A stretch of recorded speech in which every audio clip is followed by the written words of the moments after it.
आज मैं आपको 3 मिनट में सारा some basic principle and techniques का लेक्चर 1 की इंट्रोडक्शन देने वाला हूँ अच्छे से 3 मिनट में। सबसे पहले इंट्रोडक्शन की बात करते हैं। एलिमेंट कार्बन है यूनिक प्रॉपर्टी, जो कार्बन होता है उसके बाद यूनिक प्रॉपर्टी होती है, जैसे कि कैटिनेशन हो गया, कोवेलेंट बॉन्ड हो गया। कार्बन के एटम के पास फर्स्ट पॉइंट तो ये होगा। दूसरे पॉइंट में क्या कह रहा है कि ये कोवेलेंट बॉन्ड फॉर्म करता है एटम के साथ, अदर एटम्स के साथ, एंड लाइक जैसे hydrogen, oxygen, nitrogen, sulphur, phosphorus and halogens के साथ। एंड तीसरा क्या होता है, रिजल्ट कार्बन आर स्टडी। ये जो स्टडी होती है, ये ब्रांच ऑफ केमिस्ट्री, इसको हम ऑर्गेनिक केमिस्ट्री में स्टडी करते हैं। उसके 5 कुछ इंपॉर्टेंट होते हैं, यूनिक प्रॉपर्टीज होती है कि कार्बन ही क्यों पूरी ऑर्गेनिक केमिस्ट्री पे क्यों है। तो सबसे पहले टेट्रावेलेंट, ये 4 वैलेंसी में होता है इसके 4। एंड कैटिनेशन का मतलब होता है कि tendency to form long chain. Third isomer हो गया। फोर्थ बॉन्ड स्ट्रेंथ, जितनी मतलब बॉन्ड स्ट्रेंथ कम हो गई, जैसे इतना होगा बॉन्ड स्ट्रेंथ, ठीक है, तो उतना ही इसका बॉन्ड लेंथ, ठीक है, जो बॉन्ड लेंथ है वो कम होगी तो बॉन्ड स्ट्रेंथ ज़्यादा होगा। सॉरी गलत बोल दिया पहले।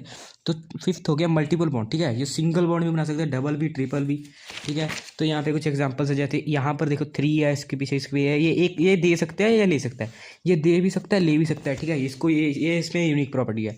एंड आगे देखते हैं कि जो ऑर्गेनिक कंपाउंड है ये है जो कम्प्लेक्स मॉलिक्यूल, ठीक है, genetic information bearing deoxylic and proteins.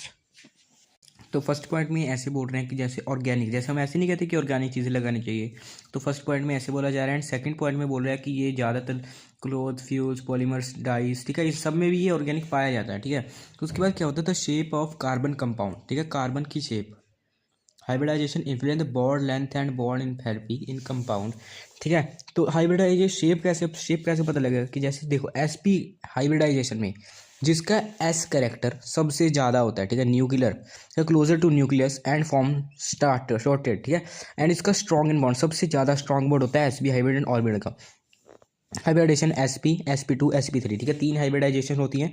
तो जैसे आप देखोगे जो सिंगल बॉन्ड होता है उसमें sp3 होती है, डबल में sp2 एंड ट्रिपल में sp में इसमें 2 हैं। तो s का कितना करेक्टर हो 50%, इसलिए सबसे ज़्यादा इसकी बॉन्ड लेंथ जितनी कम होती है उतनी ज़्यादा बॉन्ड स्ट्रेंथ होती है। तो ये देख सकते हो सम करेक्टर फ्यूचर्स पाई बॉन्ड। ये अगर तो एक है वो पाई होगा, अब जैसे ये डबल है इसमें पहला पाई होगा, बाकी सारे सिग्मा होंगे, ठीक है। कार्बन हाइड्रोजन भाई भाई, ठीक है, जो हाइड्रोजन होता है हाइड्रोजन हमेशा साथ रहता है कार्बन के, कभी ऐसे नहीं है कि नहीं रहेगा, ठीक है। जैसे यहाँ पे देख लो पाई पाई पाई पाई, ठीक है, पहला पाई ही होगा। ये सारी एग्जांपल्स है बेंजीन की, देख सकते हो आप, ठीक है। यहाँ पर ये देखो सारी एग्जांपल्स आप क्लियर चाहिए। जैसे आपको मैं ये समझा देता हूँ, कार्बन कार्बन कार्बन कार्बन, ठीक है, 4 कार्बन है, सिंगल सिंगल, यहाँ पे डबल है, ठीक है, जहाँ पे देखो यहाँ पे डबल है, ठीक है, तो एक सिग्मा होगा एक पाई होगा, एक सिग्मा एक पाई, ये सिग्मा। जैसे देखो सी लिख देता है तो आपने ये साथ में लगाना है, ठीक है। जैसे इसके 2 बॉन्ड यहाँ पे बने हैं तो सिंगल सिंगल एक और बनाना पड़ेगा आपको, फिर उसका जैसे नहीं है कि इसका ही करना है, ठीक है। तो यहाँ पे देख सकते हो 9 सिग्मा 2 पाई होते हैं, ठीक है। तो ये आप पहला लेक्चर, उम्मीद करता हूँ आपको अच्छा लगा हो तो लाइक सब्सक्राइब कर देना। अब अगले पार्ट में मिलेंगे, तो बाय बाय।